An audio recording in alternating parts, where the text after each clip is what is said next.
உள்ள கடையை திறந்து வைக்கிறேன், விடிய விடிய ஒரு நாயோட உள்ளே வந்து ஒரு பொருளையும் எடுத்துகிட்டு போகாது. உற்சாகமாக கையை தட்டுங்க. இல்லையா? இந்த ஊழியத்தில் ஒத்தைக்கு சிங்கிள் மேனே இதே இடத்துல இருக்கிறேன், திறந்து தான் கிடக்கும். சில நாள் தெரியவே தெரியாது. விடிய காலம் தான் போய் பூட்டுறது, டீ குடிக்க போகிறோம் வேலையில். என்றால் இது கர்த்தரின் கோட்டை. கையை தட்டுங்க. கர்த்தரின் ஜப கோட்டை. அவர் நின்ற இடம் உலகத்துக்கே தீர்க்க தரிசனம். அவர் எனக்கே சொல்லிட்டார், உன்னை அடித்து தோஷம் பண்ணிடுவாங்கன்னு. யோசிக்கிறோம், எனக்கு யார் சத்ரு? எனக்கு ஏது சத்ரு? பிணத்தை கொண்டு கல்லறையில் வச்சாச்சு, மண்ணை போட்ட ஆரம்பிச்சாச்சு. ஒரு தாய் நம்ம விட்டு போகும்போது எல்லாருக்கும் ஒரு துக்கம் இருக்கும். உயிரோடு இருக்கும்போது தாயை மதிக்கிறது இல்லை, மிதிப்போம். ஆனால் தாய் போனால் அப்போ தான் யோசிப்போம். இன்னொரு முறை அவர் தாயை நீங்கள் பார்க்க முடியாது. நல்லா புரிஞ்சுக்கிடுங்க. இயேசு கிறிஸ்துவை கூட பார்க்கலாம், பெத்த தாயை இன்னொரு முறை நீங்கள் பார்க்கவே முடியாது. பெத்த தகப்பனையும் பார்க்க முடியாது. இயேசு கிறிஸ்துவை பார்க்கலாம், ஆவியில் பார்க்கலாம், இன்னும் வரப்போகிறாரு, ஆவியமாக பார்க்கலாம். ஆனால் ஒரு தாயை இழந்தா இது மிகப்பெரிய துக்கம். அந்த துக்கத்தில் கடந்து போகும்போது தான் சொல்கிறாரு, உன்னை அடித்து துவசம் பண்ணுவார்கள் என்று. அப்போது இந்த பாடல் வரியை தான் ஆண்டவர் கொடுத்தார் எனக்கு. ஹல்லேலூயா. ஆகவே ஏதோ நடக்க போகுது என்பது தெரியும், ஆனால் யாருன்னு எனக்கு தெரியாது. கல்லறையில் டெட் பாடியை உள்ளே வச்சுக்கிட்டு மண்ணை போடுக முன்னாடி ஒரு ஃபோன் கால் வருது என்னுடைய சகோதரிடத்தில் இருந்து. தம்பி, நீ வீட்டுக்கு வராத, அப்படியே உன் ஆஃபீஸுக்கு போ. என்னன்னு கேட்குறேன். அது 2 பேர் வரிந்து கட்டி கொண்டு இருக்கிறார்கள், உன்னை அடிப்பதற்கு தயாராக இருக்கிறார்கள். ஏன் என்று கேட்டேன். நீ அம்மாவுடைய தாலிச்சேனை எடுத்து பெண்களுக்கு சகோதரிகள் பங்கிட்டு எடுத்துக்கொள்ள கொடுத்தாய் அல்லவா, அதற்காகவே அடிப்பதற்காக காத்திருக்கிறார்கள். ஆகவே நீ அப்படியே போய்விடு என்று சொன்னார்கள். ஆனால் ஒரு சின்ன விஷயத்துக்கு இவ்வளோ பெரிய பிரச்சனையாட்டு நான் தைரியமாக வீட்டுக்குள்ளே வந்தேன். வீட்டுக்குள்ளே வந்து தான் தெரியும், ஆண்டவருடைய தீர்க்க தரிசனம் அப்படியே நிறைவேறிவிட்டது. அடித்து தோஷம் பண்ணினார்கள். சினிமா கூட தோற்று போயிடும். அப்போ ஆண்டவர் இந்த பாட்டை தான் தந்தார். உற்சாகமாக கையை தட்டுங்க. அவர் தேற்றுகிற தேவன். ஆனால் எல்லா தீர்க்க தரிசனம் பின்னாடி ஒரு சரித்திரம் நிகழும். உற்சாகமாக கையை தட்டுங்க. ஒரு சரித்திரம் திரும்பி விட்டது. ஹல்லேலூயா. என் கண்கள் அப்பா செத்தவரால் அல்ல, அம்மா செத்தவரால் அல்ல, அதான் என்ன.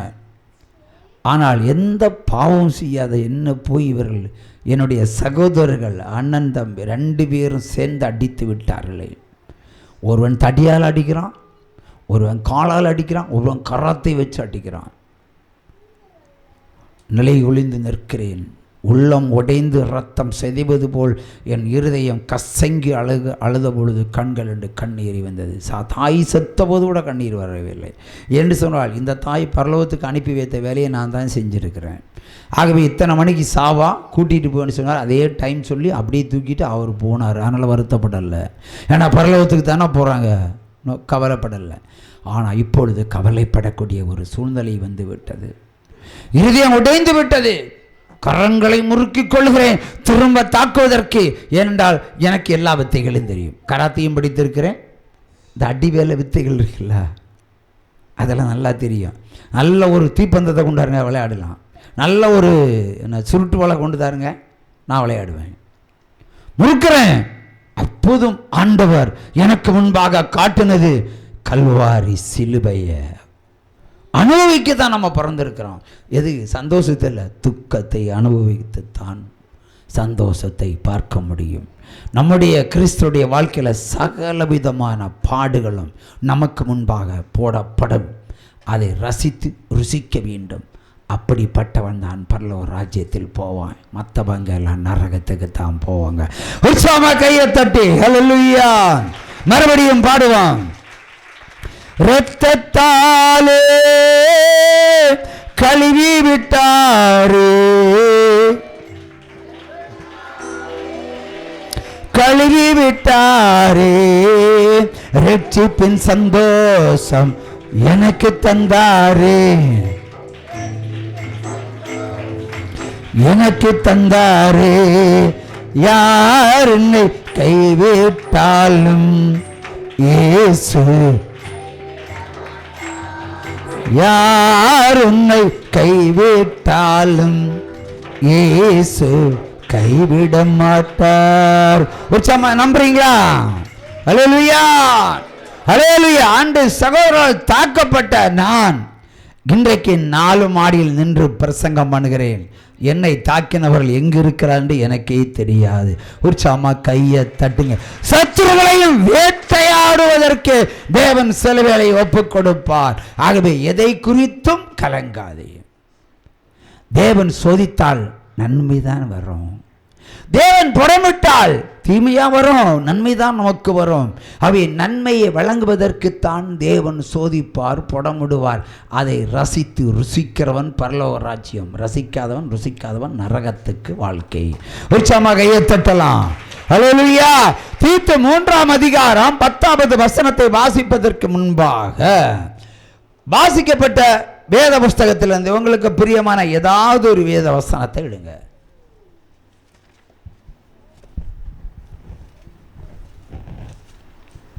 அது சீக்கிரம்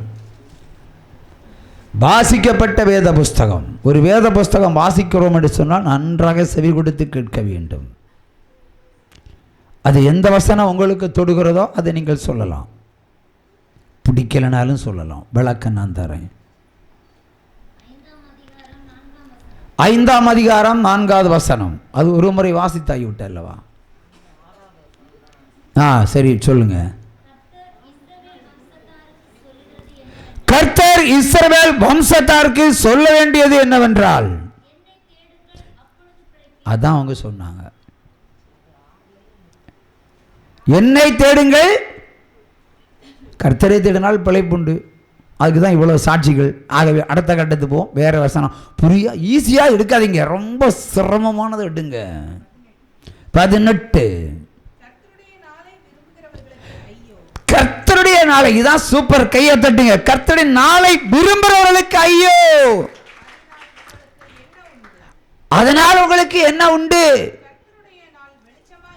கர்த்தருடைய நாள் வெளிச்சமாய் இராமல் அந்தகாரமாய் இருக்கும். நீங்க கர்த்தரை தேடினா முதல்ல என்ன இருக்கும்? உங்களுக்கு அந்தகாரம் தான் வரும். ஜீவோலியில் வந்தா பணத்தை வாங்கிட்டு போலாம் நினைக்காதீங்க. ஜீவோலியில் வந்தா சந்தோஷம் உடனே நினைக்காதீங்க. துக்கம் தான் உங்களுக்கு முதல்ல வரும். அந்தகாரம் தான் வரும். ஏனென்றால் பாவத்தை பிடுங்குற வேலையைத்தான் நான் முதல்ல செய்வேன். ஒரு சும்மா கையை தட்டலாமா? அப்போ உங்களுக்கு அந்தகாரம் தானே. அடிக்கடி சொன்ன சாட்சியை சொல்லுவோம். புதுசாக வந்த பிரயோஜனமாக இருக்கும். பாளையங்கோட்டையிலிருந்து திருநெல்வேலி மாவட்டத்திலிருந்து ஒரு சகோதரி வருகிறார்கள். குடும்பத்தோடு வருகிறார்கள். குடும்பத்துக்காக ஜெபிக்கணும். அவர் நல்லா ட்ரிங்க் பண்ணியிருக்காரு, நல்லா சாராயம் குடிச்சு போதையில் வந்திருக்கிறாரு. 3 பேரும் ஒரு பையனை ஏற இறங்கி பார்க்குறேன்.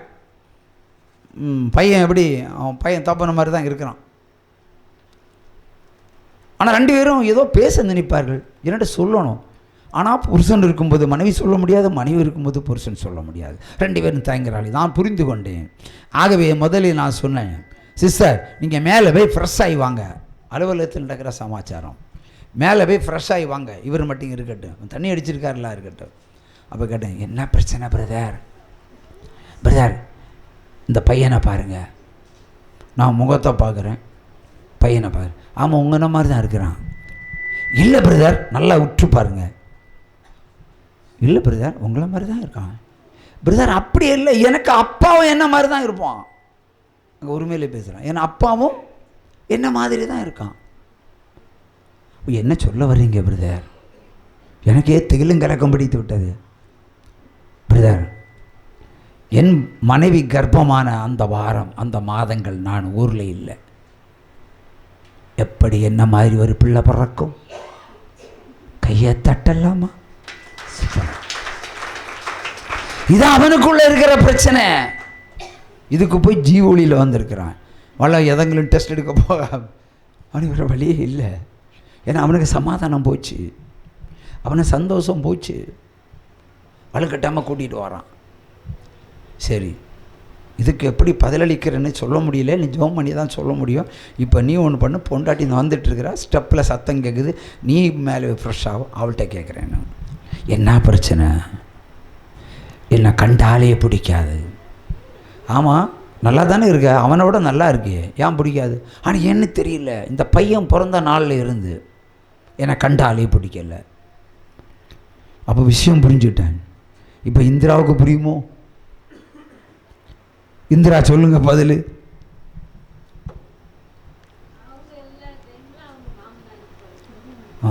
அவள் இன்னொருத்தன் வரப்படாதோ? வீணா மாமனார் பேரில் பழி போடுறியா நீ?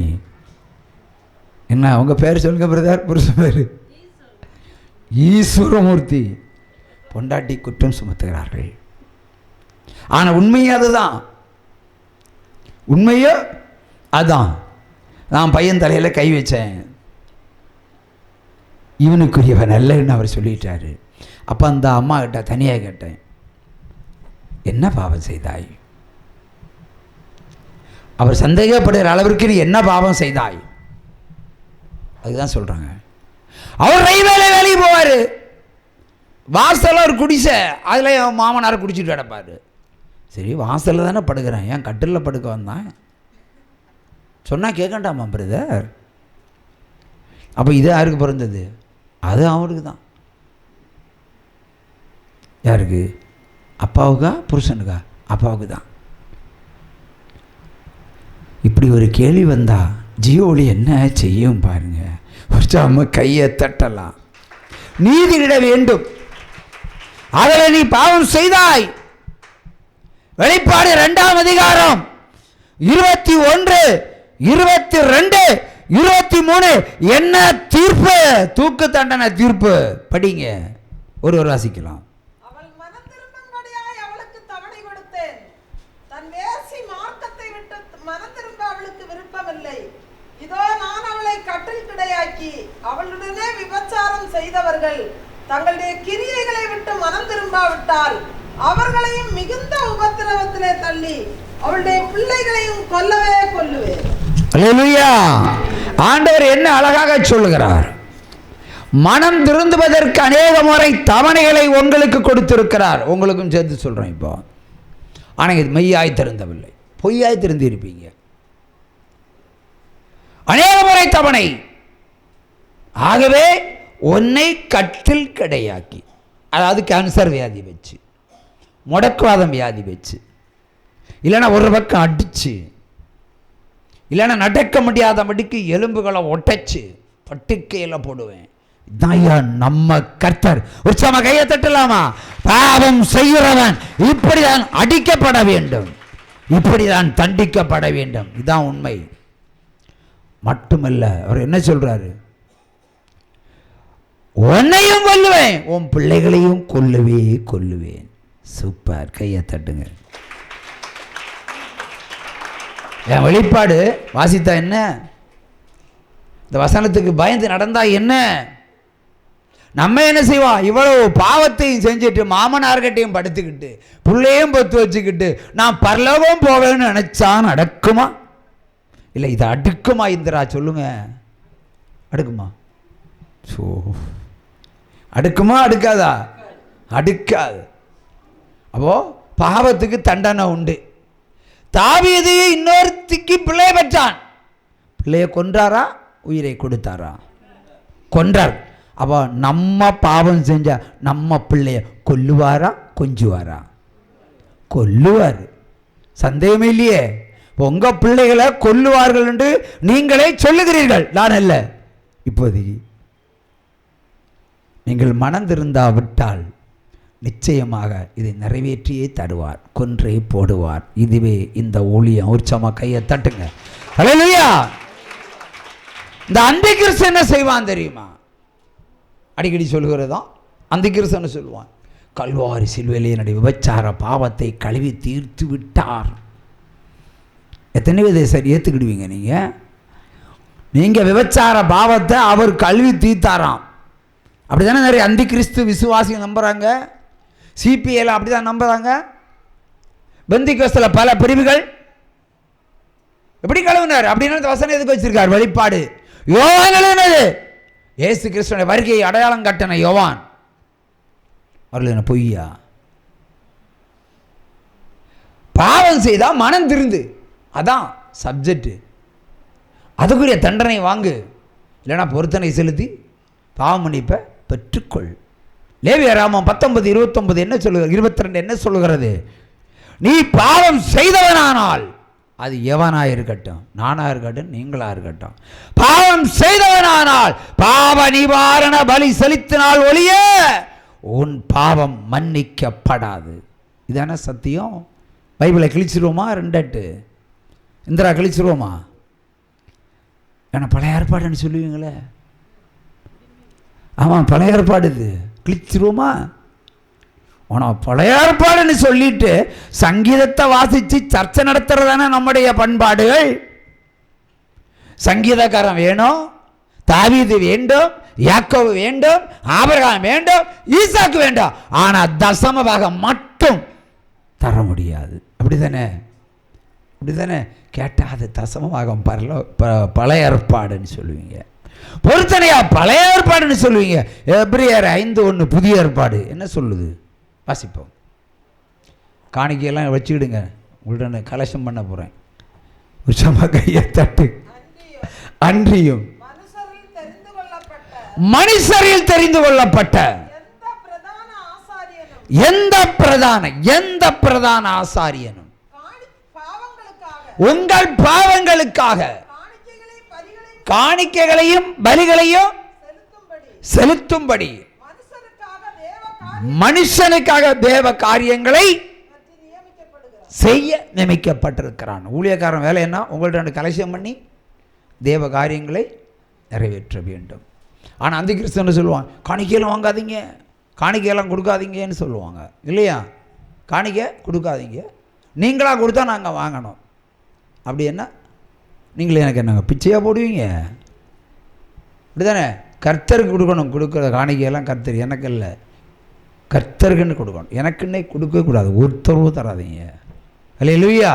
ஆகவே அந்தி கிறிஸ்துவான உங்கள் உள்ளத்தை புரட்டுவான். எப்படி புரட்டுவான்? நன்றாக புரட்டுவான்.